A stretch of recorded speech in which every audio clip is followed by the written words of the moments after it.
আজকের আমি এখন রান্না করব ডিম পেঁয়াজি। তার জন্য ডিম নিয়ে নিয়েছি আমি 4টে। ডিমটা সিদ্ধ করে ছাড়িয়ে নিয়েছি। আর পেঁয়াজি, এই যে গোটা গোটা পেঁয়াজগুলো, ছোট ছোট পেঁয়াজ আমি ছাড়িয়ে নিয়েছি। দেখুন অনেকগুলো পেঁয়াজ নিয়ে নিয়েছি। আর নিয়েছি ছোট আলু কাটা, গোটা সিদ্ধ করে ছাড়িয়ে নিয়েছি।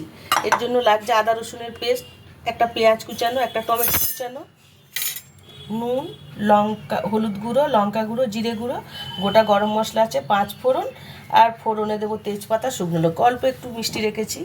তেল আর জল তো লাগেই সব সময়। এখন গ্যাসটা জ্বালিয়ে আমি তেল গরম, এটা আমি সর্ষের তেল দিয়ে বানাবো।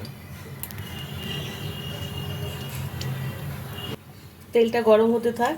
এখন ডিমগুলো আমি একটু ছুরি দিয়ে চারদিক দিয়ে কাছিয়ে নেব, তাহলে ভিতরে ঢুকবে মানে মশলাগুলো।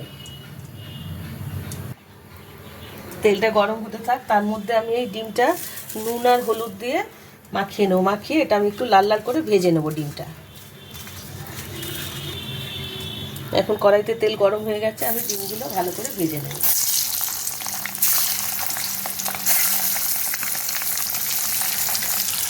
ডিমটা একটু একটু ভেজে আমি তুলে নেব। ডিমগুলো ভাজা হয়ে গেছে, এখন আমি ডিমগুলো তুলে নেব। এখন তেলের মধ্যে এই আলু পেঁয়াজগুলো আমি দিয়ে ভেজে নেব ভালো করে। পেঁয়াজগুলো একটু ভাজা হয়ে গেলে আলুগুলো দেবো, ভালো করে একটু লাল লাল করে ভেজে নেবো পেঁয়াজগুলো, আলুগুলো।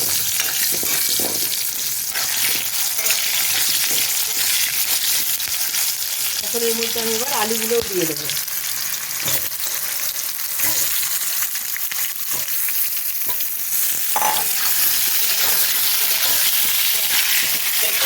এই আলু পেঁয়াজগুলোর মধ্যে একটু নুন আর একটু হলুদ দিয়ে ভালো করে একটু ভেজে নেবো এগুলো।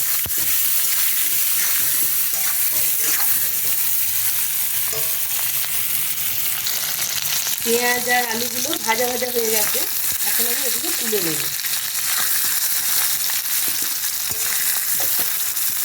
আলু পেঁয়াজ ভেজে তুলে নিয়েছি।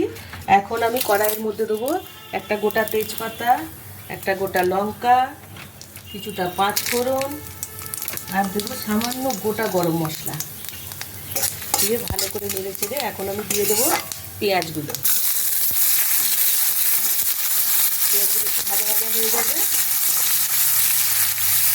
পেঁয়াজটা ভাজা ভাজা হয়ে গেছে, এখন আমি এর মধ্যে দেবো টমেটো কুচানোগুলো, আদা রসুন পেস্ট করে রেখেছি সেটা সব দিয়ে দিলাম। নুন আন্দাজ মতো, নুন দিয়ে আমি কিছু পেঁয়াজ আলুগুলো ভেজেছি, ডিমগুলো নুন হলুদ দিয়ে ভেজেছি, ওই নুন বুঝে দিতে হবে। হলুদ দেবো 1 চামচের মতো, লঙ্কা গুঁড়ো দেবো 1.5 চামচ, আর দেবো 1/2 চামচ জিরে গুঁড়ো দিয়ে এটা এখন ভালো করে একটু নাড়াচাড়া হবে। একটু জল দেবো, সামান্য জল দেবো, মশলাটা পুড়ে না যায়। মশলাটা কষানো হয়ে গেছে, এখন দেবো আমি সামান্য চিনি আন্দাজ মতো, জাস্ট কালার হওয়ার জন্য। এরপরে দিয়ে দেবো আমি আলু পেঁয়াজ ভেজে রেখেছি, এইটা আমি এর মধ্যে ঢেলে দেবো, দিয়ে ভালো করে একটু কষিয়ে ভালো করে কষানো হয়ে গেছে। এখন আমি পরিমাণ মতো জল দিয়ে দেবো, এটা একটু মাখা মাখা হবে, ঝোল ঝোল, ওই জন্য আমি একটু জল বুঝে দিলাম। এখন আমি 5-6 মিনিট ঢেকে দেবো।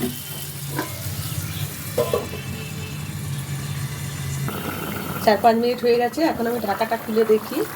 হ্যাঁ, প্রায় আলু তো সিদ্ধ করাই ছিল, পেঁয়াজগুলো আলুগুলো ভাজাও ছিল। এখন আমি এই ডিমগুলো এই ঝোলের মধ্যে দিয়ে দেবো, দিয়ে একটু নাড়াচাড়া করে আমি ঢেলে নেব। 1 মিনিট ফুটুক। এখন রেডি হয়ে গেছে ডিম পেঁয়াজি। আমি এখন গ্যাসটা বন্ধ করে দেবো, দিয়ে আমি নামিয়ে নেব।